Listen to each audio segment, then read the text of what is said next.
Assalamualaikum warahmatullahi wabarakatuh. Nama saya adalah Rizky Tegar Santoso dan biasa dipanggil Kiki. Dan saya berdomisili di Jakarta Timur. Kesibukan apa saat ini? Saya saat ini menjadi staf tenaga ahli di salah satu anggota DPR RI.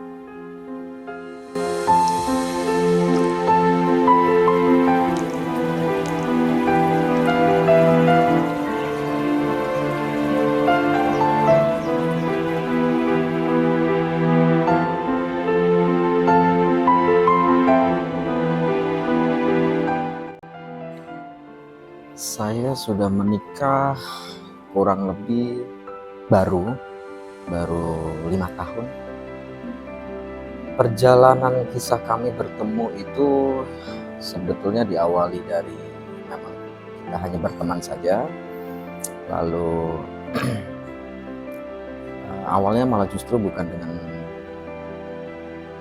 dia, tapi saat itu saya memiliki pasangan dan ternyata saya gagal untuk ke jenjang serius, dan saya memang cukup kenal terlebih dahulu sama istri hanya sebatas teman.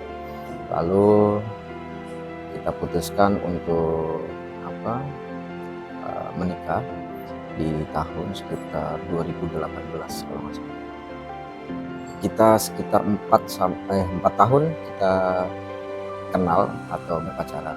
Dekat ya, kalau dibilang pacaran belum terlalu, nggak terlalu berpacaran. Tetapi dari situ kami memutuskan untuk ya udah kita untuk melakukan pernikahan, dan dirasa kita sudah siap dan cukup.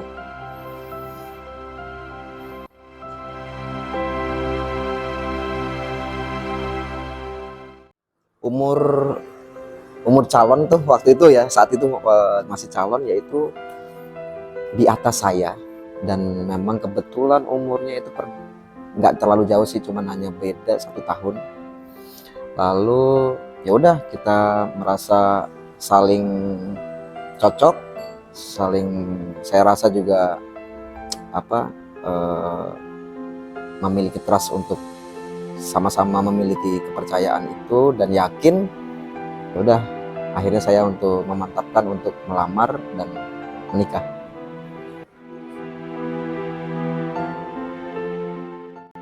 Sebetulnya kalau berbicara, kalau artikulasi dari kematangan itu kan bukan berdasarkan umur sebetulnya untuk dalam konsep pernikahan, yaitu adalah pertama adalah tentang batin, siap dari materi, itu pasti. Tapi di samping itu sebetulnya bukan materi, itu bukan menjadi salah satu untuk menghalang untuk orang menikah, karena dari Rasulullah juga mengajarkan bahwa sebaik-baiknya mahar adalah serendah-rendahnya mahar tersebut. Jadi artinya tidak untuk menghalangi bahwa harus saya prepare untuk harus sekian ratus juta terlebih dahulu, tidak. Karena konsepnya adalah nikah itu untuk apa? Ibadah, yaitu menjalankan sunnah Nabi, sunnah Rasul, yaitu menikahlah dengan lawan jenis bila dimana dirasa sudah mapan, sudah siap dari segi lahiriah dan batin. Artinya mungkin kurang lebih seperti itu. Makanya saya untuk memantapkan diri untuk menikah seperti itu. Pola pikir saya dulu itu adalah saya harus mempersiapkan rumah, harus memiliki modal untuk melamar. Ternyata konsep seperti itu salah, karena di dalam keyakinan saya sebagai umat muslim, yaitu kembali lagi mahar itu adalah serendah-rendahnya mahar, intinya seperti itu. Jadi bukan dalam arti untuk ya tidak mempersiapkan itu gitu kan, artinya itu hanya konteks yang notabene memang harus dipersiapkan juga. Tetapi kalau kita berlama-lama untuk berpacaran itu akan menimbulkan banyak hal yang negatif.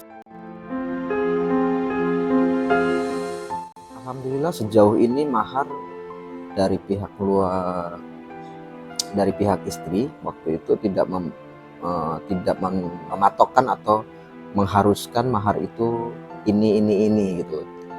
mempermudah. Alhamdulillah perjalanan itu dipermudah dengan tidak menginginkan mahar yang terlalu memberatkan, karena tidak boleh juga seperti itu.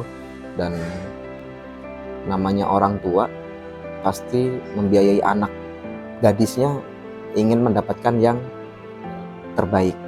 Jadi membesarkannya pun juga memerlukan biaya yang besar.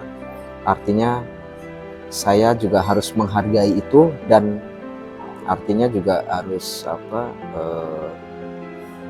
memberikan yang terbaik juga.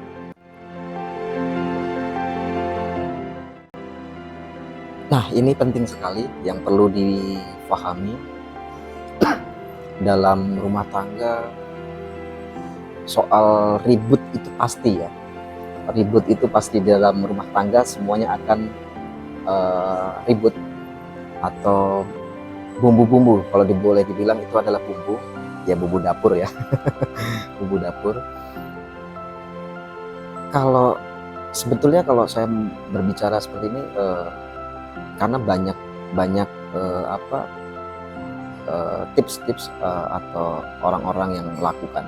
Terkadang kalau ngomong gampang seperti itu ya, tetapi saya menerapkan itu.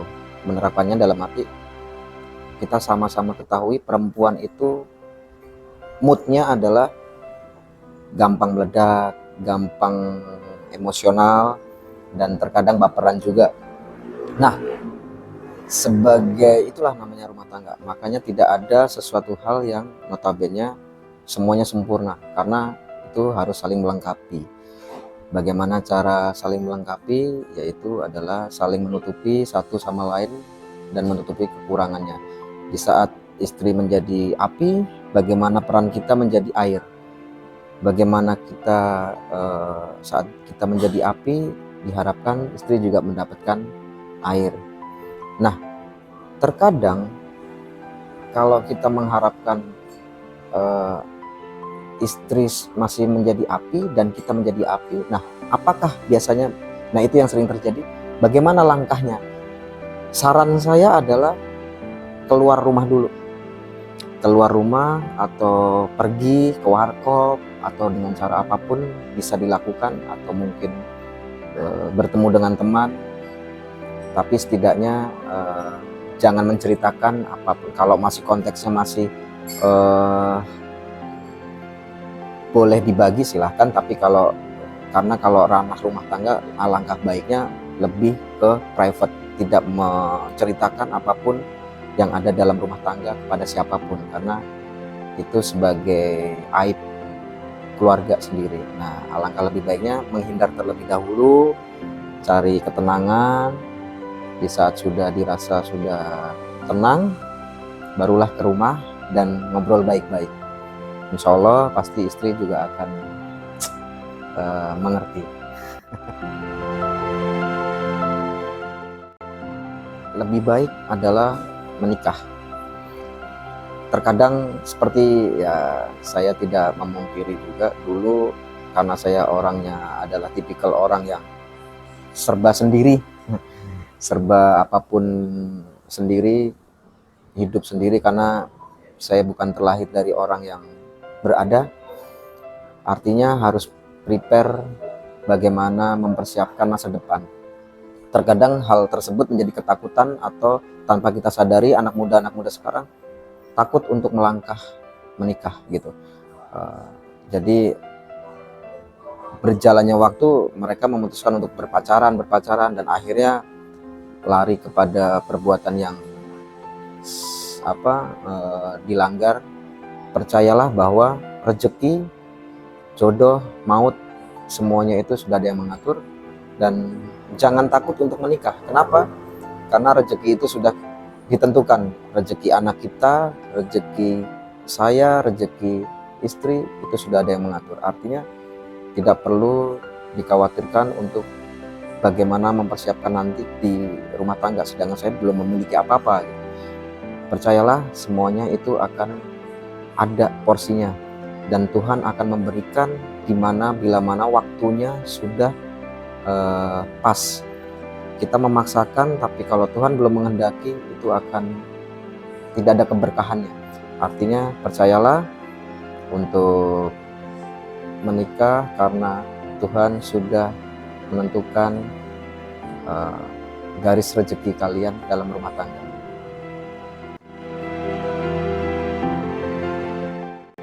Nah, untuk saran saya tidak bisa, karena saya sendiri pun juga pernah di fase-fase seperti itu.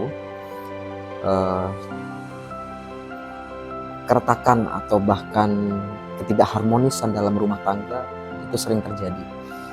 Dan atas dasar faktor apa? Nah, banyak faktor. Dari mulai rezeki, terus kadang ada yang puluhan tahun belum diberikan momongan, terus pihak ketiga. Nah, saran saya adalah hindari jangan sampai adanya pihak ketiga. Saya setelah menikah tidak langsung dikaruniai anak, kurang lebih hampir 2 tahun baru diberikan momongan.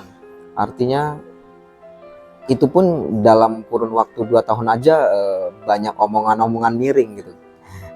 Banyak omongan miring dari tetangga, dari rekan, dari teman, kerabat, seperti itu pasti akan mendapatkan itu gitu.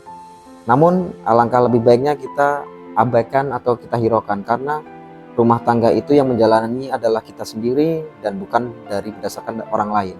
Artinya omongan itu hanya baik untuk cerminan kita, tetapi tidak perlu untuk kita masukkan ke dalam hati kita. Karena apa? Yaitu kembali lagi, rezeki, jodoh, dan maut adalah semua kuasa Allah. Artinya tetap berusaha, berikhtiar, jangan pernah putus asa. Saran saya cuma satu, adalah jangan pernah menceritakan apapun bentuknya masalah pribadi atau rumah tangga membawa ke ranah orang lain. Itu yang menjadikan bumerang. Jangan mencari pasangan yang sempurna dan yang serba bisa. Kalau kamu mau mencari pasangan yang serba bisa, menikahlah dengan ular kobra, karena ular kobra yang banyak bisanya. Keluarga bahagia, sekolah menjadi suami istri yang baik. Semangat!